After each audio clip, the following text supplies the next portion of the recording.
Okay, part two of today's ELA is something that I'm really excited for. We're just going to be doing story time for today and tomorrow and Tuesday in ELA. I'm going to share with you guys a different book each day. Some of my top favorite books. And today's, if we were in class, I would have had this book to read aloud to you guys, actually, for real. And we would have done this actually around now with the construction of our airplanes, which is a job of an engineer. So I am most excited to share this book with you. Okay, now I found someone to read it to you, and I hope that you enjoy.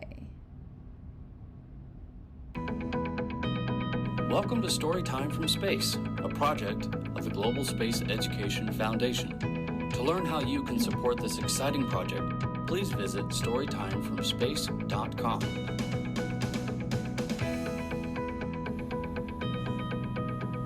Hello, and welcome to the International Space Station. I'm astronaut Kate Rubins, and today we're going to read a book about Rosie Revere, Engineer, by Andrea Beatty and illustrated by David Roberts.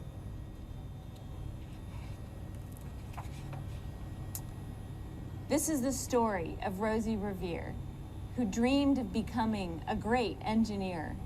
In Lila Greer's classroom at Blue River Creek, young Rosie sat shyly, not daring to speak. But when no one saw her, she peeked in the trash for treasures to add to her engineer's stash. And late at night, Rosie rolled up her sleeves and built in her hideaway under the eaves. Alone in her attic, the moon high above, dear Rosie made gadgets and gizmos she loved. And when she grew sleepy, she hid her machines far under the bed where they'd never be seen. When Rosie was young, she had not been so shy.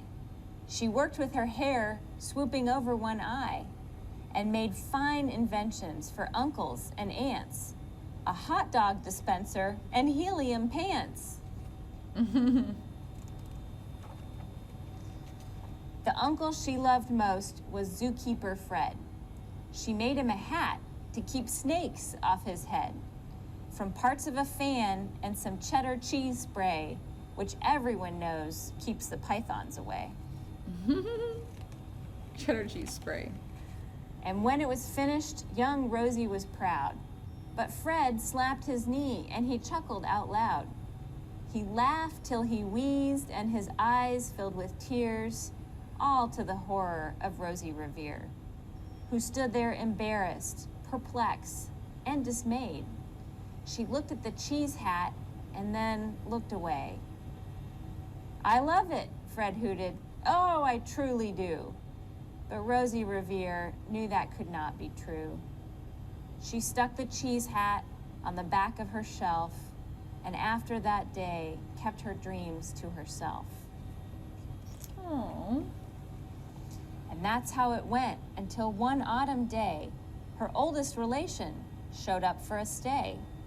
Her great-great-aunt Rose was a true dynamo who'd worked building airplanes a long time ago. She told Rosie of the tale of things she had done and goals she had checked off her list one by one. She gave a sad smile as she looked to the sky. "The only thrill left on my list is to fly. But time never lingers as long as it seems. I'll chalk that one up to an old lady's dreams." Aww. That night, as Rosie lay wide-eyed in bed, a daring idea crept into her head. Could she build a gizmo to help her aunt fly? She looked at the cheese hat and said, "No, not I." But questions are tricky, and some hold on tight. And this one kept Rosie awake through the night. So when dawn approached and red streaks lit the sky, young Rosie knew just how to make her aunt fly. Uh-huh. She worked and she worked till the day was half gone, then hauled her cheese copter out onto the lawn. She gave her invention a test just to see the ridiculous flop that it might turn out to be.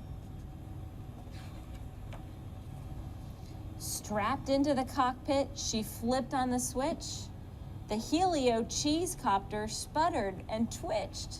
It floated a moment and whirled round and round, then froze for a heartbeat and crashed to the ground. Then Rosie heard laughter and turned round to see the old woman laughing and slapping her knee.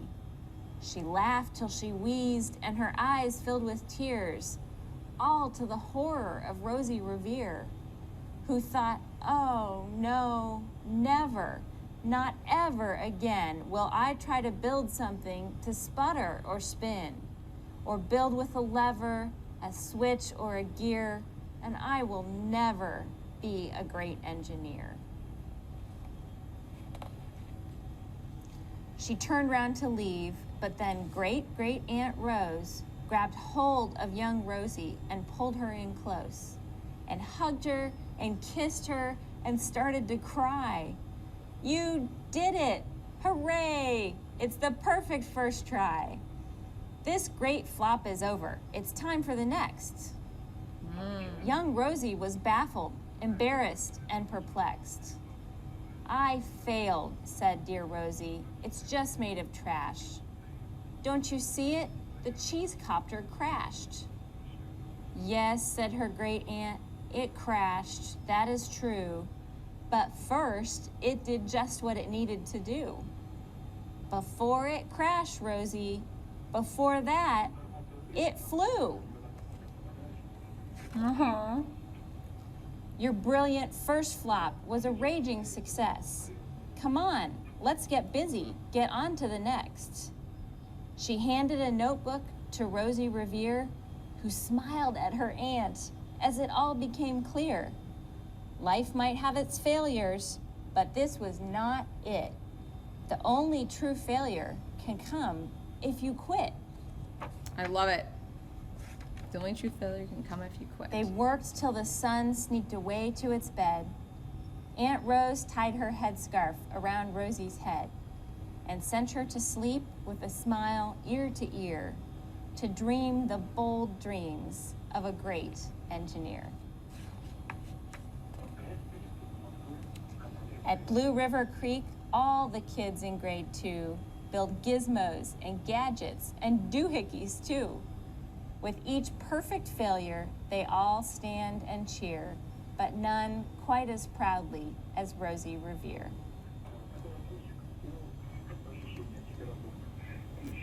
Aww.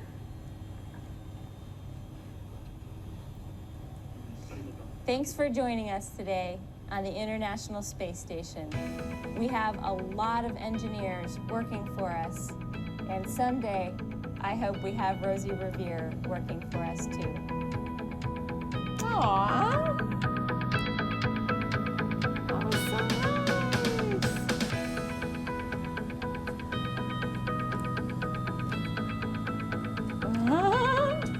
Cool. Okay, there you go. So that is our story time for today. Yeah, Rosie Revere, the engineer. I love it. There's probably so many parts that you guys liked. I love the part where they said the only real failure comes if you quit, and how what the aunt said was also such wise words, right? Like, she's like, oh, I quit. It wasn't good enough. I failed. She's like, no, it did exactly what it was supposed to. It flew a little bit before it crashed. So rather than just like only seeing the negative in things, seeing the positive in what you have accomplished, even just those like little tiny successes, they always build on themselves. And yeah, like, why not just like try something, even if you know it's not going to work out the first time. That's like how life is. That's how learning is. It's about making mistakes and then learning from them and then figuring out what to do after that. Okay, so there you go. That's our story time for today.